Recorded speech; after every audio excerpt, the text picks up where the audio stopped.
आश्विन कृष्ण पक्ष 2078 का पंचांग। तो तीज में तीज 2 दिन हो गया है, वृद्धि हो गया है तृतीया तिथि का, तीज का थर्ड का, यानी कि 2 दिन हो गया है उदय तिथि लेकर के। तो यही 1 दिन बढ़ गया है। तो यही 1 दिन बढ़ने के कारण है कि 15 दिन के न होकर के ये पक्ष जो है सो पितर पक्ष 16 दिन का हो गया है। इसको पितृ पक्ष कहते हैं, क्योंकि इस पक्ष में ये 15 दिन जो है सो पितरन का पूजा करने का समय होता है। पितरन लोग अपनी पूजा के लिए तैयार रहते हैं, इंतजार करते हैं कि कोई आकर के कर दे, गया श्राद्ध कर दे, या कहीं अन्य तीर्थ स्थल पर जहाँ श्राद्ध होता है विशेष करके वहाँ कर दें। 3 प्रकार के गाया भी होता है। एक गाया आपको बिहार में है, इसको पाद गाया कहते हैं, माने यहाँ विष्णु भगवान का पैर है, चरण चिन्ह का है। तो गया 3 स्थान पर है, तो कहीं पर आप कर लें अपना सुविधा के अनुसार। और पितृपक्ष है, तृतीया तिथि का श्राद्ध होगा, जिनका कोई परिवार पूर्वज तीज के गुजरे हों उनके नाम से होगा, या अपना सुविधा अनुसार सबका हो सकता है, इसमें कोई दिक्कत नहीं है। तो तृतीया तिथि के मान सुबह 7:17 पर समाप्त हो जाएगा। दिन मान तो लगभग 24 घंटा रह जाएगा, थोड़ा सा कम होगा, 1 मिनट, 12 घंटा का रह जाएगा। और अश्विनी नक्षत्र का सतैसा सुबह 8:59 लगभग 9 बजे तक रह जाएगा, यानी कि सुबह 9 बजे के पहले जन्म जो लेता है आज, वो आपको सतैसा में ही होगा। एक वो अश्विनी नक्षत्र का सतैसा बोलेगा, मेष राशि का सतैसा बोलेगा। और 9 बजे के बाद जन्म लेगा तो यथासंभव मान चलेगा सतैसा बच जाएगा बनारस के अनुसार। अन्य स्थान के अनुसार थोड़ा सा 5 मिनट 10 मिनट आकर पीछे होते रहता है, करके ज़्यादा का भी हो जाता है। और पाकिस्तान में चल जाएगा, राजस्थान बनारस इतना दूर होता तो आधा घंटा का अंतर पड़ेगा। अब पटना में रहिएगा तो पटना के आसपास पटना के टाइम से चलेगा +9 से। व्याघात योग जैसे दिन में सुबह 3:16 दोपहर के बाद दोपहर तक रहेगा। तो व्याघात योग अच्छा योग नहीं है ना, उत्पात योग, व्याघात योग ये सब ठीक नहीं होता है।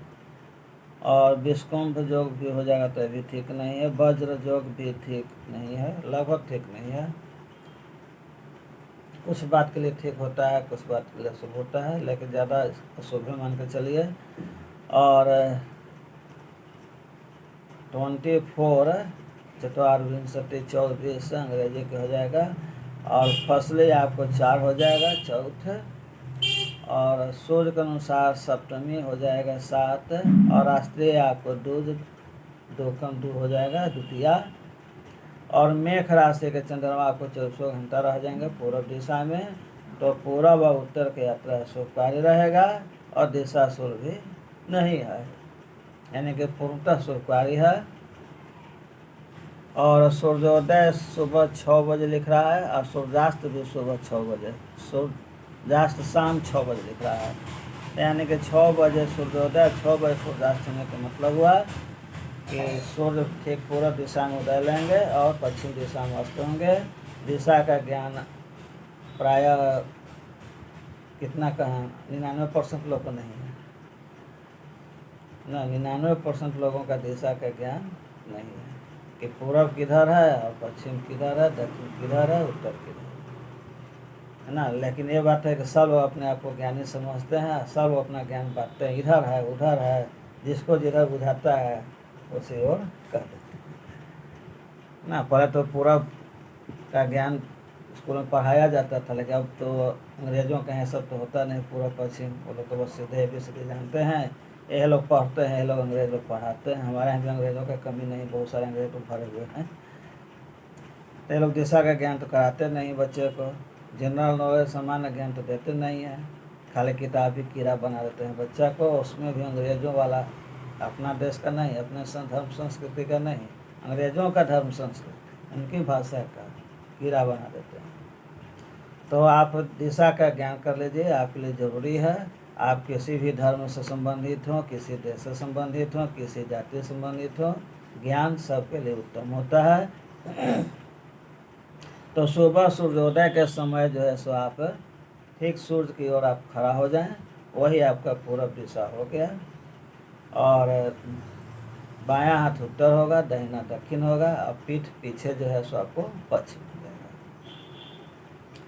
और यदि सुबह में किसी कारण से नहीं कर सके हैं तो शाम में कर लीजिए। ठीक 6 बजे आपको सूर्यास्त होगा। देहात में या वैसे स्थान पर जहाँ पर सूर्य आपको डूबता हुआ दिखाई दे। सूर्य उगता हुआ मतलब जमीन से सूर्य ऊपर क्यों आता है, और डूबता हुआ लगता है कि सूर्य धरती में समा रहे। तो जिस समय सूर्य धरती में समा रहे हैं, है ना, या जिस समय सूर्य धरती से निकल रहे हैं, तो उस समय बिल्कुल सही आपका ज्ञान मिलेगा। और नहीं तो आज के भी दिन अब सूरज 12 बजे देखिएगा तो दक्षिण दिशा चल जाएंगे। तो जैसे ही सूर्योदय होगा तो सूर्य जैसे जैसे ऊपर की ओर चढ़ेगा तो दिशा भी वो दक्षिण की ओर घूमते चला जाएगा। और 12 के बाद वो दक्षिण से पश्चिम की ओर घूमना शुरू कर देगा। तो बिल्कुल सूर्योदय काल में देखिए तब बिल्कुल सही आपको पता लगेगा। यह थोड़ा सा 1 घंटा आधा घंटा ऊपर भी चलेगा, उतना पर इतना मोटा मोटी चलता है ना। तो 8 बजे तक, 7 बजे तक, 6 बजे तो 7 बजे तक, 7:30 बजे तक आपका सही चलेगा। उसके बाद तो घबरा जाएगा, थोड़ा थोड़ा गड़बड़ाते चल जाएगा। तो सूर्योदय और सूर्यास्त के समय आप दिशा का ज्ञान कर लीजिए 6 बजे। आज भद्रा सुबह 7:17 पर समाप्त हो जाएगा। चतुर्थी श्राद्धम मैं चौथ हो गया ना, तो चतुर्थी श्राद्ध मैंने चौथ के दिन जिनका कोई परिवार गुजरे हो उनके लिए कह रहा है, या ऐसे श्राद्ध कर रहे हैं, गया श्राद्ध कर रहे हैं, तो सबका हो जाएगा, कोई दिक्कत नहीं है इसमें। एक दिन के पास समय है, पैसा है, जो 17 दिन रह के सब तिथि का अलग अलग करे तो अच्छी बात है, करे। ऐसा सबके लिए संभव नहीं है तो किसी का भी कर ले, या आपका अपना माता पिता जिस तिथि को गुजरे हैं उसी तिथि को कर लीजिए। और यदि मान लें कि एगो दूध के गुजरे हैं, एगो द्वादशी के गुजरे हैं, तो 12 दिन तो वहाँ रहना संभव तो है नहीं, तो कोई एक ही तिथि में करेंगे। तो यथासंभव उस तिथि को पकड़ ले, कर ले। आ रहे तो सुविधा अनुसार पूरा पिता पक्ष कभी भी कर ले। 1 दिन का करें, 3 दिन का करें, 7 दिन का करें, 17 दिन का करें ना, अपना सामर्थ्य शक्ति देखिए। सब दिन का अलग अलग स्थान होता है, अलग अलग परिवार का होता है। पूजन विधि लगभग सब एक ही होता है। पूजन विधि सब गया श्राद्ध में एक ही होता है, लेकिन स्थान बदल जाता है, तिथि बदलता है, दिन बदलता है, तो आपको सब कुछ बदलने लगता है, स्थान बदल जाएगा। और जो आपको कौन परिवार किस तिथि को गुजरे उसके अनुसार उनका भी बदल जाता है। और जो इतना ध्यान न देता है, जितना इनका समय पास नहीं है, तो सर मेरे सब ढंग 22 से केतु हो जाता है। भरने श्राद्ध, भरने नक्षत्र का श्राद्ध दिया। तो भरने नक्षत्र का श्राद्ध है आपको जो है सो पिछले ही दिन 7:05 से शुरू हुआ, 8-9 बजे से शुरू हो गया था। अश्विनी का भरनी होता है, तो पिछला दिन 9 बजे के बाद से भरनी का श्राद्ध शुरू हो गया, जो कि आज 11:15 11:30 बजे तक भरनी नक्षत्र का श्राद्ध होगा। तो भरनी नक्षत्र के श्राद्ध में कहता है कि जो लोग गाया जाके कर रहे हैं उनके लिए तो ठीक ही है, अच्छी बात है। एक जो गाया न गए हो किसी कारण से, अपना गांव घर में, श्मशान घाट में या कहीं पर भी श्राद्ध कर रहे हों, तो गाया श्राद्ध करने का ही फल मिलता है, मैं उतना ही महत्व मिलता है। यानी कि भक्ति दर्पक के भरनी नक्षत्र में आप अपने गांव घर में या कहीं पर भी श्राद्ध करते हो, गंगा किनारे या कोई भी तीर्थ स्थल पर करते हो, तो उसका फल आपको गया श्राद्ध के समान मिल जाता है, उतना ही फल हो जाता है बिना गया गए हुए। तो संकष्टी श्री गणेश चतुर्थी व्रतम, मैं जो संकट में पड़े हूँ उनको उद्धार के लिए, अपने उद्धार के लिए गणेश चौथ आज किया जाएगा। चंद्रोदय रात के 8:01 पर होगा बनारस के अनुसार, पटना में आगे पीछे हो जाएगा। तो सूर्य में चंद्रोदय होने के बाद जब चंद्रमा दिखाई देंगे तब चंद्रमा को अर्घ्य दिया जाएगा, पूजन किया जाएगा।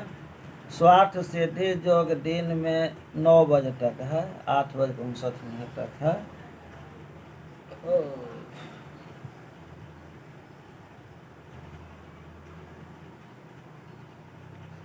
भरणी पितृपक्ष तो महति प्रकीर्तिता, भरणी पितृपक्ष